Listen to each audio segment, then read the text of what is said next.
शक एक ऐसी बीमारी है जिसका इलाज इस दुनिया के बड़ा से बड़ा डॉक्टर भी नहीं कर सकता है। और कोई भी व्यक्ति अगर एक बार इस शक के घेरे में आ जाए तो फिर इतनी आसानी से बाहर भी नहीं निकल पाता है। आज की कहानी में भी सेम कुछ ऐसी होता है जिसकी वजह से तीन लोग हमेशा के लिए इस दुनिया को छोड़ के चले जाते हैं। नमस्कार, आदाब, मैं हसमुद्दीन और आप देख रहे हैं सफ़र क्राइम तक। आज की जो सच्ची घटना मैं आपको सुनाने वाला हूँ, ये घटना है पंजाब प्रदेश की। पंजाब का एक शहर पड़ता है जालंधर और इसी जालंधर का एक थाना पड़ता है लंबड़ा। लंबड़ा थाने के अंतर्गत एक इलाका आता है टावर इनक्लेव और इसी टावर इनक्लेव का रहने वाला जगबीर सिंह। जगबीर सिंह की पत्नी का नाम है अमृतपाल कौर। जगबीर सिंह के टोटल 2 बेटे हैं, जिसमें बड़ा बेटा गगनदीप और छोटा बेटा हरप्रीत सिंह। हरप्रीत जिसकी उम्र है लगभग 30 साल, जो ऑलरेडी शादीशुदा है। हरप्रीत की पत्नी का नाम है मोनिका। हालांकि गगनदीप जो बड़ा भाई है, इसके बावजूद भी गगनदीप की शादी नहीं हो पाई है क्योंकि गगनदीप का मानसिक संतुलन ठीक नहीं है। कई जगहों से रिश्ते तो आते हैं, लेकिन गगनदीप का मानसिक संतुलन ठीक ना होने की वजह से उसकी शादी नहीं हो पाती है। जगबीर की घर की माली हालत भी काफ़ी ख़राब है। जगबीर जो कि एक सिक्योरिटी गार्ड की नौकरी करता है, थोड़े बहुत पैसे कमाता है और बड़ी मुश्किल से अपने परिवार के साथ गुजारा करता है। हरप्रीत जो ऑलरेडी शादीशुदा ही नहीं है बल्कि उसके 2 बच्चे भी हैं, लेकिन इसके बावजूद भी हरप्रीत के पास कोई अस्थायी नौकरी नहीं है। बात कर रहा हूँ मैं 18 अक्टूबर 2023 की रात्रि के वक्त। हरप्रीत जब खाना खाकर अपने कमरे में सोने के लिए जाता है तो उसकी पत्नी मोनिका से झगड़े तकरार शुरू हो जाता है। मोनिका अपने पति से कहती है कि मैं कल सुबह ही अपने दोनों बच्चों को लेकर मायके चली जाऊंगी। अब मैं इस घर में एक पल नहीं रह सकती हूँ। जब इस तरह की बातें कहती है, हरप्रीत उससे पूछताछ करता है कि आखिरकार तुम्हें दिक्कत क्या है। मोनिका कहती है कि जब तुम घर में नहीं रहते हो, मुझे इस घर में काफ़ी डर लगता है और सबसे ज़्यादा डर तुम्हारे बड़े भाई को लेकर के होता है। इसकी वजह जब हरप्रीत पूछता है तो मोनिका कहती है कि दरअसल तुम्हारे भाई की नीयत ठीक नहीं है। जब तुम घर में नहीं रहते हो, अक्सर वो मुझे अजीब निगाहों से देखता है, हर बार मुझे छूने की कोशिश करता है। मोनिका जब इस तरह की बातें कहती है तो हरप्रीत कहता है कि अगर इस तरह की कोई बात है तो मैं जा कर के पापा से बातचीत करता हूँ। अपने पापा से जब बातचीत करने की बात कहता है तो मोनिका कहती है कि तुम्हारे पापा भी कोई कम नहीं है, बल्कि जब मैं उन्हें चाय देने के लिए जाती हूँ तो वो चाय लेने के बहाने मेरी उंगलियों को टच करने की कोशिश करते हैं। बल्कि एक दिन तो बिल्कुल हद ही हो गई, जब मैं किचन में खाना बना रही थी, अचानक किचन में वो एंट्री कर गए और पीछे से आकर मेरे पीठ को सहलाने लगे। जब इस तरह की बातें कहती है, ये सुन करके हरप्रीत को अपने कानों पर यकीन नहीं होता है। मोनिका कहती है कि अब मैं इस घर में एक पल नहीं रहूँगी और अगर तुम चाहते हो कि मैं इस घर में रहूँ तो तुम अपने पापा से सारी प्रॉपर्टी अपने नाम पे करवा लो। जब तक तुम्हें प्रॉपर्टी नहीं मिल जाती तब तक मैं इस घर में नहीं रहूँगी। जब इस तरह की बातें कहती है, हरप्रीत उसे समझाते हुए कहता है कि ठीक है, इस मैटर में मैं कल पापा से बातचीत करूँगा। उसके बाद से दोनों सो जाते हैं। अगली सुबह जब हरप्रीत उठता है तो देखता है कि घर में ना तो उसकी पत्नी है और ना ही उसके दोनों बच्चे हैं। हरप्रीत को यह मालूम चल जाता है कि उसकी पत्नी उसके दोनों बच्चों को लेकर मायके जा चुकी है। सुबह सुबह ही हरप्रीत का काफ़ी मूड खराब हो जाता है। वो नाश्ता नहीं करता है, घर से बाहर निकल जाता है और करीब दोपहर के वक्त अपने घर में वापस आता है। लेकिन हरप्रीत जब दोपहर के वक्त अपने घर पे वापस आता है, काफ़ी नशे में आता है और सीधे जाकर अपने पापा से बातचीत करता है।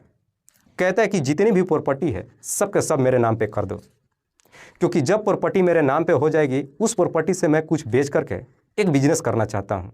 प्रॉपर्टी जब अपने नाम कराने की बात कहता है, जगबीर उसे साफ साफ एक ही जवाब देता है कि ये प्रॉपर्टी मैं अपने जीते जी कभी तुम्हारे नाम नहीं करूँगा।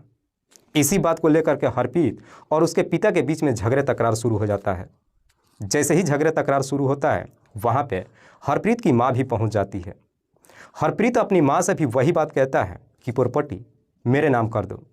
उसकी माँ कहती है कि प्रॉपर्टी तुम्हारे नाम पे किसी कीमत पे नहीं होगा, क्योंकि एक बार अगर हमने प्रॉपर्टी तुम्हारे नाम पे कर दिया तो हम घर से बेदखल हो जाएंगे। हरप्रीत की माँ भी प्रॉपर्टी उसके नाम करने के लिए तैयार नहीं होती है। दोनों जब प्रॉपर्टी देने से साफ इनकार कर जाते हैं, हरप्रीत का अब अपना परिवार उजड़ते हुए दिखाई देता है। दरअसल इधर मोनिका ने भी हरप्रीत के दिमाग में शक पैदा कर दिया था इसी शक की वजह से हरप्रीत इस प्रकार से अब गुस्से में आ जाता है कि अपने ही घर में रखा हुआ लाइसेंसी बंदूक उठाकर लाता है और अपने पिता के ऊपर तान के खड़ा हो जाता है। कहता है कि अगर तुमने प्रॉपर्टी मेरे नाम नहीं किया तो मैं अभी के अभी तुम्हें गोली मार दूंगा। गोली मारने की जब धमकी देता है तो उसकी माँ भी सामने अड़ी होकर के खड़ी हो जाती है। कहती है कि तुम्हें जो कुछ भी करना है कर लो, लेकिन प्रॉपर्टी किसी कीमत पे तुम्हारे नाम नहीं होगी। जैसे ही उसकी माँ अपनी फाइनली फैसला सुना देती है, हरप्रीत बंदूक का ट्रिगर दबा देता है। जो गोली हरप्रीत की माँ को जाकर लग जाती है, जिसकी वजह से वो काफ़ी गंभीर अवस्था में वहीं पे गिर जाती है। इधर जगबीर इससे पहले कुछ समझ पाता, हरप्रीत दूसरी गोली अपने पिता के ऊपर चला देता है, जिसकी वजह से जगबीर भी काफ़ी गंभीर अवस्था में वहीं पे गिर जाता है। दो दो गोलियां चलने की आवाज़ जब उसका बड़ा भाई गगनदीप सुनता है, वो भी भागते दौड़ते उस कमरे में पहुंचता है। जब कमरे में पहुंचता है, अपनी माँ और पिता को इस हालत में देखता है, हरप्रीत से लड़ बैठता है। हरप्रीत फिर से उस बंदूक में कुछ गोलियां लोड करता है और अपने भाई गगनदीप के ऊपर भी चला देता है, जिसकी वजह से तीनों को घटनास्थल पर ही मौत हो जाती है। उसके बाद से हरप्रीत अब अपने आप को बचाने के लिए किचन में जाता है, सिलेंडर का गैस ओपन कर देता है, अपने घर से बाहर निकलता है, दरवाजे पे ताला लगाकर शाम के करीब 5 बजे के आसपास घर से फरार हो जाता है। गोलियां चलने की आवाज़ जब आस पड़ोस के लोग सुनते हैं, उसके दरवाजे पे इकट्ठा होते हैं। दरवाजे पे जब ताला देखते हैं, घर के अंदर से जब गैस की बू आती है, पड़ोसी तुरंत ही इस बात की सूचना नज़दीकी थाने में दे देते हैं। इधर पुलिस को जैसे ही सूचना मिलती है, पुलिस तुरंत ही जगबीर के घर पे पहुंचती है और ताला तोड़ करके घर के अंदर एंट्री करती है। जैसे ही पुलिस कमरे में पहुंचती है, कमरे में 3-3 डेड बॉडीज़ को देखती है। पुलिस जब इस बारे में वहां पे पड़ोसियों से पूछताछ करती है, तो पड़ोसी कहते हैं कि साहब, हमने गोलियां चलने की आवाज़ सुन करके ही यहाँ पर आए थे। पुलिस जब पड़ोसियों से हरप्रीत के बारे में पूछताछ करती है, तो पड़ोसी कहते हैं कि साहब, हरप्रीत घर छोड़ करके फरार हो चुका है। पुलिस हरप्रीत की पत्नी मोनिका के बारे में जब पूछताछ करती है, तो पड़ोसी कहते हैं कि साहब, मोनिका सुबह अपने दोनों बच्चों के साथ घर से बाहर जाते हुए दिखाई दी थी। पुलिस सबसे पहले तीनों की डेड बॉडी को अपने कब्जे में लेती है और उसे पोस्टमार्टम के लिए भेज देती है, और फिर हरप्रीत की हर जगहों पर तलाश करना शुरू कर देती है। पुलिस अपनी तमाम कोशिश कर लेती है, लेकिन इसके बावजूद भी हरप्रीत का कहीं कुछ पता नहीं चलता है। पर रात्रि के जैसे ही 11 बजता है, हरप्रीत अपने आप को सरेंडर करने के लिए थाने की तरफ रवाना होता है।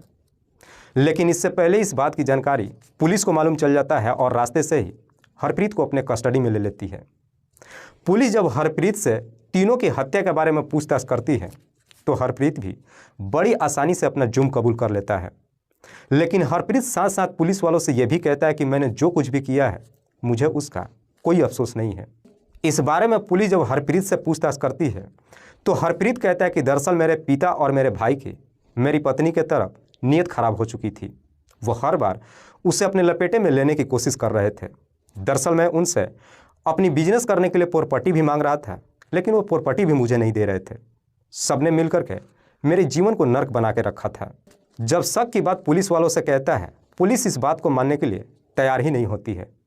तभी हरप्रीत पुलिस वालों से कहता है कि साहब, ये बात बिल्कुल सत्य है। दरअसल मेरे भाई और पिता की मेरी पत्नी को ही देखकर नीयत खराब नहीं थी, बल्कि उन दोनों का महिलाओं के साथ में अवैध संबंध भी चल रहा था। इसीलिए मैंने जो कुछ भी किया है, मुझे अपने किए पे कोई परवाह नहीं है। हरप्रीत जब अपनी पूरी सच्चाई कबूल कर लेता है, पुलिस हरप्रीत के तहरीर पर उसे अपने कस्टडी में लेकर अगले दिन जिला अदालत में पेश करती है, जहां से उसे जेल भेज दिया जाता है। दोस्तों, इस पूरी घटना के बारे में आप क्या सोचते हैं? आप अपनी राय हमें कमेंट बॉक्स में जरूर दीजिएगा। तब तक के लिए जय हिंद, जय भारत।